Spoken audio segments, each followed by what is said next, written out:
आपने Fleming left hand rule पढ़ लिया। फ्लेमिंग लेफ्ट हैंड रूल को कैसे डिफाइन करेंगे ये आपको पता लग गया है। आपको लिखेंगे भी ऐसे, if you suspend our fingers in such a way of the left hand that all are perpendicular to each other, then the thumb will be showing the force acting on it, middle finger will be showing what? Middle finger will be showing the field and the other finger will be showing the current direction। ठीक है। Electric motor 6 number का question आता है, क्योंकि आपका generator खत्म हो चुका है तो आपको डायरेक्ट ये क्वेश्चन 100% आएगा, क्योंकि ये ऐसा आज तक कोई बोर्ड नहीं गया है जिसके अंदर ये नहीं आया। लिखना कैसे है, इसके अंदर से 2 नंबर का आता है ये डायग्राम। ठीक है। आधे 1 नंबर का होता है प्रिंसिपल, फिर कंस्ट्रक्शन, फिर वर्किंग और फिर उसका यूज़। ये सारा का सारा ऐसा सच लिखना होता है और आपके 6 नंबर पक्के। और क्योंकि जनरेटर है ही नहीं तो ये तो आपका यूँ क्यों आएगा, तो इसको आप देख लो ध्यान से। सबसे पहले इलेक्ट्रिक मोटर एक ऐसा डिवाइस है जो इलेक्ट्रिक एनर्जी को मैकेनिकल एनर्जी में कन्वर्ट कर देता है। इलेक्ट्रिक एनर्जी को मैकेनिकल एनर्जी में कन्वर्ट कर देता है। कैसे? उसके बाद है प्रिंसिपल का मतलब जिस चीज़ के ऊपर कोई चीज़ काम करती है। As current flows in the coil placed in the magnetic field then the force is produce that rotates the coil. अगर एक करंट फ्लो करता है, कॉइल का मतलब क्या चीज़ होता है? कॉइल मुड़ी हुई चीज़ है ऐसे करके। अगर करंट एक कॉइल के अंदर से गुजारा जाए, ये करंट एक कॉइल के अंदर से गुजारा जाए जो कि तो मैग्नेट के बीच में रखी है, तो मैग्नेटिक फील्ड के कारण एक फोर्स प्रोड्यूस होती है जो कि उस कॉइल को घुमाता है। ठीक है, दोबारा से देखो। अगर करंट फ्लो किया जाए, ये कॉइल है, एक कॉइल के अंदर, तो मैग्नेटिक फील्ड के ऊपर एक फोर्स लगती है, मैग्नेटिक फील्ड प्रोड्यूस होती है और साइमल्टेनियसली एक फोर्स लगती है जो कि उसको घुमाती है उस दिशा के अंदर, जैसे कि लेफ्ट हैंड थंब रूल के अंदर डिफाइन किया गया। ठीक है। अभी construction, magnet is required to create a magnetic field. सबसे पहले तो मैग्नेट लगेगा भाई। ठीक। There is a coil A B C D, it is a loop. A B C D, ये है वो लूप। ठीक है, ये वो लूप है ऐसे करके। लूप ये देखो, इसको आप ऐसे करके मान के चलो, ये तो मैग्नेट ऐसे रखे हुए हैं, आपने ऐसे इसको ये पकड़ रखा है। अब अगर इस कॉइल के अंदर से, इस दिशा के अंदर से अगर मैं करंट गुजारूंगा, तो अब अपना लेफ्ट हैंड थंब रूल लगाओ। लेफ्ट हैंड थंब रूल के अंदर क्या कहता है कि लेफ्ट हैंड थंब रूल क्या कहता है? लेफ्ट हैंड थंब रूल ये कहता है कि अगर मैंने इस दिशा के अंदर से करंट गुजारा है, दिशा में करंट गुजर रहा है, मैग्नेटिक फील्ड ऐसे करके बन रही है, मैग्नेटिक फील्ड ऐसे करके बनेगी, जिसकी वजह से फोर्स कहाँ लगेगी? इस दिशा के अंदर लगेगी, है ना। इसको मैं ऐसे करके रख दूँ तो ऐसे करके, तो ये वाला, ये फिंगर कौन सी शो कर रही थी? क्या चीज़ थी ये? और ये वाली फिंगर थी आपकी क्या कहते हैं, अगर इसको करंट आप कैरी कर रहे हो ऐसे करो, इस वाले B to C के ऊपर करके देखते हैं। ये रख दिया ऐसे, ये तो करंट की दिशा है। ठीक है, ये क्या है? फील्ड की दिशा होगी। तो फोर्स कैसे लगेगी? इस दिशा के अंदर। अब हर पॉइंट के ऊपर देखो, जब A से B के ऊपर लग रही है, इसके ऊपर लग रही है, इसके ऊपर लग रही है, तो आपको क्या पता चलेगा? ये फोर्स पहले यहाँ लगी, यहाँ पे आने के बाद में फिर यहाँ लगी, फिर यहाँ पे, फिर इस दिशा में लगी। एक्चुअल के अंदर ये ऐसे करके रोटेट करना शुरू कर देगी। आया समझ में? तो क्या होगा, मैग्नेट अगर हमने यहाँ पे रख दिए, कॉइल को उसके ABCD को उसके बीच में रख दिया, split rings are attach to the rectangular loop. Split rings को रेक्टेंगुलर लूप के साथ में, स्प्लिट रिंग्स ये देखो ये है। स्प्लिट रिंग्स क्या होते हैं? आधे, जैसे आधी टूटी अंगूठी, आधी ऐसे और आधी ऐसे, हमने इसको ऐसे करके अटैच कर दिया। ओके। और यहाँ पे ये चीज़ है ब्रशेस, इसके साथ में रगड़ करने के लिए, रगड़ खाने के लिए ये ब्रशेस हैं, जिसको हम कम्यूटेटर भी बोलते हैं। कम्यूटेटर एक ऐसा डिवाइस है जो कि reverse the direction of flow of electric current through the circuit, जो कि रिवर्स कर देता है सारे के सारे इलेक्ट्रिक मोटर के अंदर से जब हम करंट फ्लो करते हैं उसकी दिशा को रिवर्स कर देता है। काम कैसे करेगा? ब्रशेस इस स्प्लिट रिंग के साथ में अटैच होते हैं, battery is connected across the brushes, और इनके साथ में यहाँ पे एक बैटरी कनेक्टेड होती है। Working, due to battery current flows in the loop placed in the magnetic field. इस बैटरी की वजह से इस दिशा के अंदर ऐसे करके करंट मूव कर रहा है। Number 1 point. Magnetic field applies force on the loop so that it rotates. मैंने बताया कि मैग्नेटिक फील्ड इसकी वजह से लगा रहा है, जिसकी वजह से ये एक बार तो ऐसे करके यूं घूम गया, ठीक है, फोर्स लग रही है ना लेफ्ट हैंड थंब रूल के कारण। Thus the electric energy is converted into the magnetic energy, जिसकी वजह से ये इलेक्ट्रिक एनर्जी मैग्नेटिक एनर्जी के अंदर कन्वर्ट हुई। But for the loop to rotate continuously in one direction of the force on the wires should be kept changing after every half rotation. ऐसे करके ये था लूप, ये पहले ऐसे करके हाफ ऐसे हो गया, ठीक है। यहाँ पे कम्यूटेटर नाम का डिवाइस लगा हुआ है। कम्यूटेटर का डिवाइस का काम क्या था? दिशा को बदल देना, तुरंत करंट की दिशा को बदल देना। मतलब ये अरेंजमेंट कुछ ऐसा था, जब पहले तो इलेक्ट्रिक करंट कम्यूटेटर ने, ये देखो कम्यूटेटर यहाँ से है ना, ये इसने इसकी दिशा को, करंट की दिशा को ये रखा, तो लेफ्ट हैंड रूल लगाया।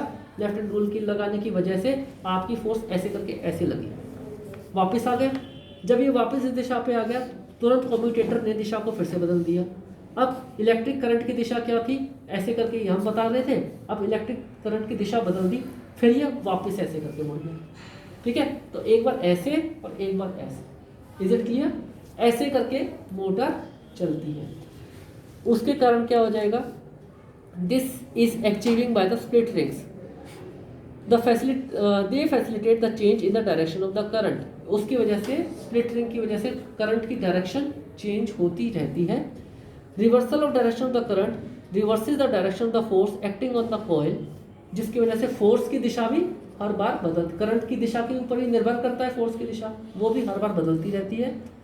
The change in the direction of the force pushes the coil and it moves another half turn, this helps in continue rotation of the coil. और जब आप बेसिकली फिर क्या होएगा आपका, ये ऐसे करके घूमना शुरू कर देगा, ये करके घूमता रहेगा।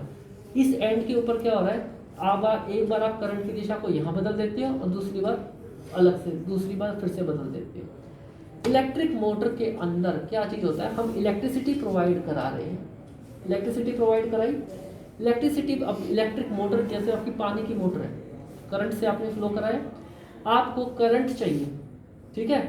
करंट आपने स्विच किया, इसके अंदर से आपने करंट पैदा किया, यहाँ पे कम्यूटेटर्स लगे होते हैं जो कि लेफ्ट हैंड थंब रूल के हिसाब से उसको पहले जब यहाँ से ऐसे करा था और ऐसे करके ऐसे घूम गया, और फिर उसके बाद में दोबारा से इलेक्ट्रिक करंट की कम्यूटेटर ने दिशा बदल दी, तो ये फिर दिशा बदलते ही फिर दोबारा से ऐसे करके ऐसे घूम गया, ठीक है।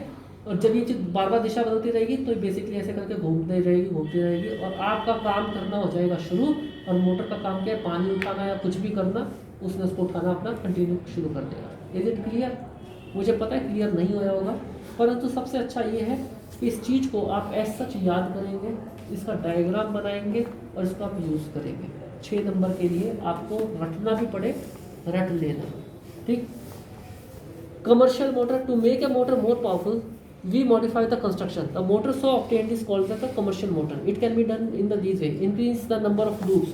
आपने देखा होगा जितने भी मोटर बनवाते हैं, ट्यूबवेल की मोटर वगैरह देखी होगी ना, जितनी भारी मोटर उतना ही ज़्यादा उसके अंदर, वो देखे होंगे मोटर बांधने वाले लगातार लगाते रहते हैं राउंड। क्या चीज़ करते हैं वो एक्चुअल के अंदर, वो सोलेनॉइड बना रहे हैं। याद आया सोलेनॉइड का काम क्या था? हम सोलेनॉइड के अंदर से जैसे ही हमने कोई चीज़ मेटल की डाली तो उसको हम इलेक्ट्रिक करंट से कनेक्ट कर देंगे तो वो मैग्नेट बन जाते हैं, है ना। तो वो तो एक मैग्नेटिक, और हमने ये भी पढ़ा था कि सोलेनॉइड के अंदर जितने ज़्यादा हम टर्न करेंगे उतना ही ज़्यादा मैग्नेटिक फील्ड ज़्यादा, है ना। दूसरा, loop can be wound around the soft iron core. एक सॉफ्ट आयरन कोर के हम जितने ज़्यादा लपेटे लगाएंगे उतना ही तगड़ा सोलेनॉइड, उतना ही प्रॉपर मैग्नेटिक फील्ड बनेगी।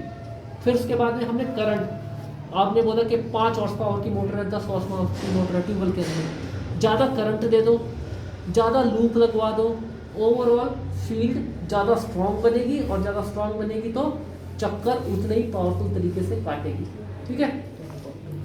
Electromagnetic can be use to create strong magnetic field, और इलेक्ट्रोमैग्नेट भी यूज़ किए जाए, इससे हमारा इलेक्ट्रोमैग्नेट बन जाएगा, इलेक्ट्रिसिटी प्लस में मैग्नेट, इलेक्ट्रोमैग्नेट, और जिससे कि एक स्ट्रॉन्ग मैग्नेटिक फील्ड बनेगी। और कम्यूटेटर की सहायता से उसकी अगर हम दिशा बदलते रहें बार बार, तो जैसे कि अब मोटर के अंदर फिक्स होता है ये सिस्टम, आपकी मोटर तुरंत तेज तेज तेज तेज चलेगी और खूब सारा पानी, ट्यूबवेल के अंदर कितना पानी आता है, इतना पानी उतारेगा। अब टुल्लू पंप के अंदर अलग पावर की होती है, इसी को बोलते हैं 2 हॉर्स पावर की मोटर दे दो, 5 हॉर्स पावर की, 10 हॉर्स पावर की मोटर लगा रखी है। ट्यूबवेल्स के अंदर कई बार ख़राब हो जाती है मोटर्स, नीचे जा जाके वो उसको बांध के उतार के लेके आते हैं, फिर उसकी वायरिंग करते हैं। आप समझ में आए वो चीज़ क्या कर रहे होते हैं, ये चीज़ कर रहे होते हैं। Electromagnetic induction EMI, another important thing, flow of induced current in a coil when a magnetic field changes in the region of the coil. This phenomenon is called electromagnetic induction.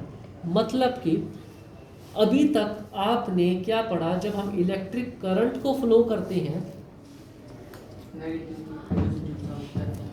जी बिल्कुल, जब हम इलेक्ट्रिक करंट को flow करते हैं और magnet के बीच में हमने वो चीज़ रखी हुई है, तो फिर उससे एक मैग्नेटिक फील्ड प्रोड्यूस होती है और जिसकी वजह से फोर्स लगती है। ठीक है, इसका हम रिवर्स करके देखें, अगर हमारे पास में मैग्नेट हो, हमारे पास में इलेक्ट्रिक फील्ड हो, तो हमारे पास करंट भी तो पैदा किया जा सकता है ना।